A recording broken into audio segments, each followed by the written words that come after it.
Before we continue on to the next set of lessons, I think it's important to clarify what a handful of methods are that you will absolutely see if you're reading tutorials. And those methods will be bind, live, and delegate. So we need to figure out what are those and why aren't we really using them in this course. If we take a look at this sample project, you can see that I have an H2 here. And what we're going to do is when the user clicks on it, I want to duplicate it or clone it. So I'll give you one example of how we might do that. And in the process, we'll take a look at using the bind, live, and delegate methods. So let's say, get that H2 tag, wrap it in jQuery, and when it is clicked, we are going to clone it. So we know that there's a handful of ways. I've tried to drill into the process of using the on method and click. However, there's also a shorthand method, which is .click. But again, it's important to remember that click behind the scenes is simply pointing to the on method. If we take a look at the jQuery source again, you can see that jQuery will iterate over all of these helpers, blur and focus out, and click. For each one of those, what jQuery does is that it handles the event binding. So take a look right here. Return arguments.length is greater than 0, then call the this.on method. So .click or .blur, those are simply shorthands for referencing the on method.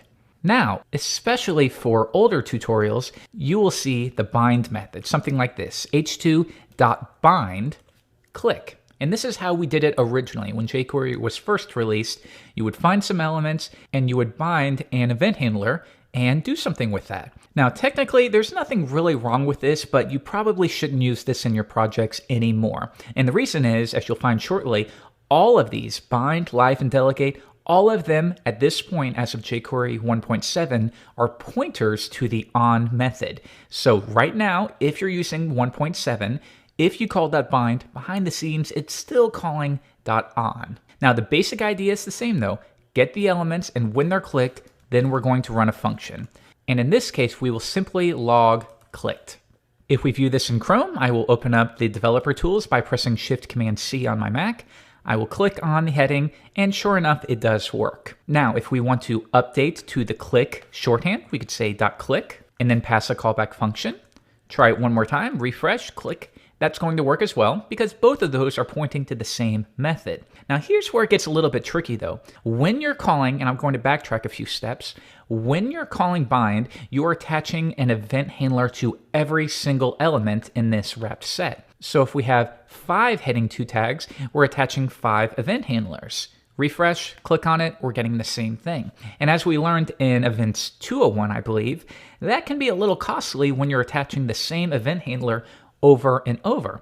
And then also, once you're updating the DOM when you do this, those updated elements will not receive the event handlers that we attached. For example, after we log this to the console, let's clone the element. And we can clone it by referencing the heading that was clicked by using this wrapped in the jQuery object, and we will clone it. This is a new method. We're going to take that element and clone it. Now, for now, if we save that to a variable called clone, and we log that to the console, refresh, click on it, you'll see that that element has been duplicated. So all we want to do here is clone that element and throw it into the DOM. So let's backtrack just a couple steps. This.clone.append to, this is a relatively new method, I've covered it slightly, but we're saying take the contents of this and we're going to append it to whatever. You could append it to the container div, or in this case, we're going to append it to body. Or alternatively, you could reference document.body. At this point, it doesn't really matter though. All right, and let's try that. Click on it. I'm going to click on the element. And sure enough, we have added a new H2 to the DOM. Very cool.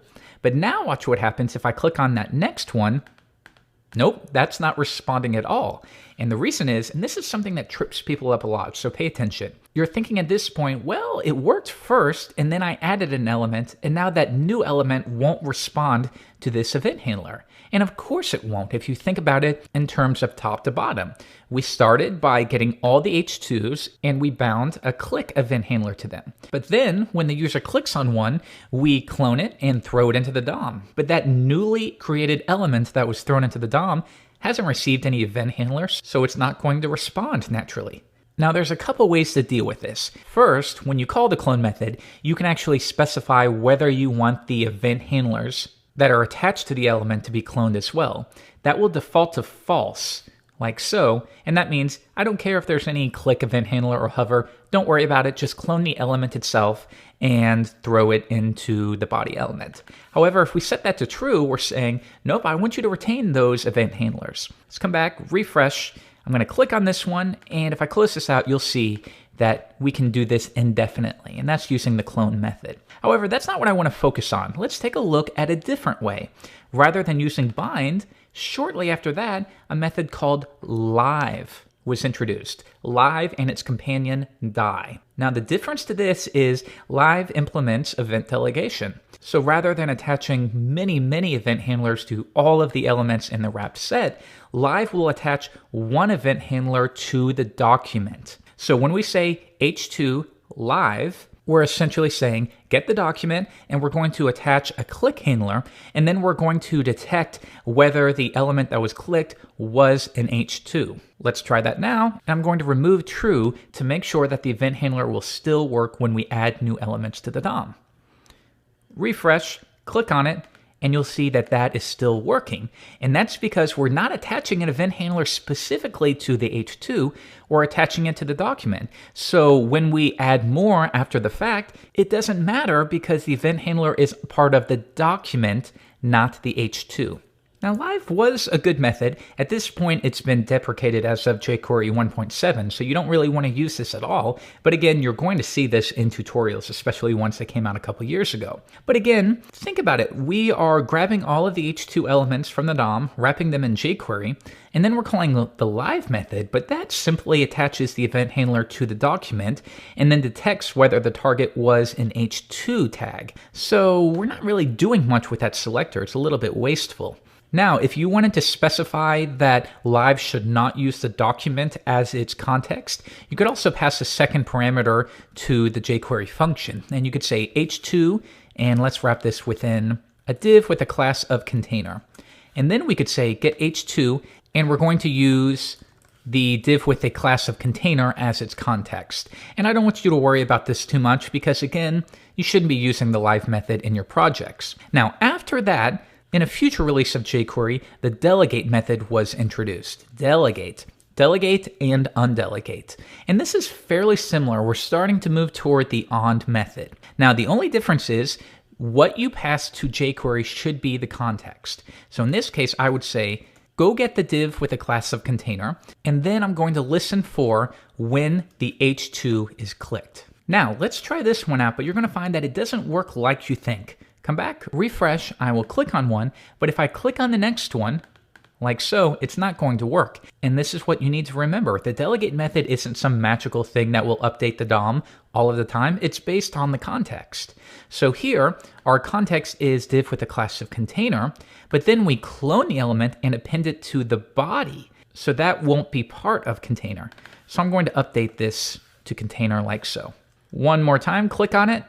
And now we're getting that same effect using the delegate method. And also, if you need to unbind, you would do undelegate.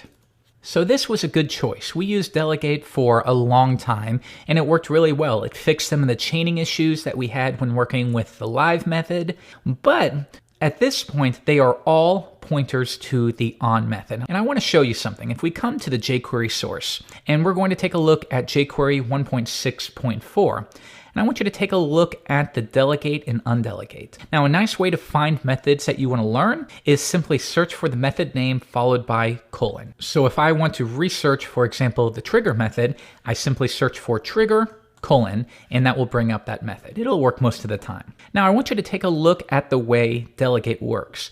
When the user calls delegate, behind the scenes, it was simply pointing to the live method. However, once 1.7 came out, the on method was introduced and everything was streamlined. I'm going to switch over to jQuery 1.7.1 and I'm going to search for delegate. And now you can see they're all pointing to the on method.